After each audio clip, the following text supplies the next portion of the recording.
ब्रेकफास्टला आज बनवले होते गरमागरम पोहे आणि त्याच्यासोबतच मी लंचची पण तयारी केली होती आणि लंचसाठी मी बनवले होते गरमागरम इडली. त्याच्यानंतर मुलांना घेऊन आम्ही गेलो होतो आमच्या इथे असणाऱ्या रॉक गार्डनला. त्याचा डिटेल व्हिडिओ तुम्हाला आपल्या चॅनलवर बघायला मिळेल. त्याच्यानंतर तिथे बाजूलाच एक क्रिकेट ग्राउंड आहे.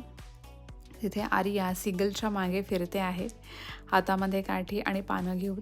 तिला पानं, फुलं गोळा करायला फार आवडतं आणि इतकं सुंदर ग्राउंड आहे आणि इथे वेकेशन चाललेलं आहे. त्याच्यामुळे लाँग वीकेंड होता ॲक्च्युली. त्याच्यामुळे लोकं बऱ्यापैकी बाहेर फिरायला बाहेर पडलेली आहे. त्याच्यामुळे आम्हाला अजिबात गर्दी मिळाली नाही आणि इथे हे असं क्रिकेटचं पिच आहे जिथे क्रिकेट खेळलं जातं आणि आम्ही फार मस्त एन्जॉय केलं आणि असं वेदर पण फार सुंदर होतं. तर चला आपला मिनी व्लॉग आपण इथेच एंड करूया. आय होप तुम्हाला आजचा व्लॉग आवडला असेल तर लाईक करा, शेअर करा आणि प्लीज चॅनलला सबस्क्राईब करायला विसरू नका. धन्यवाद.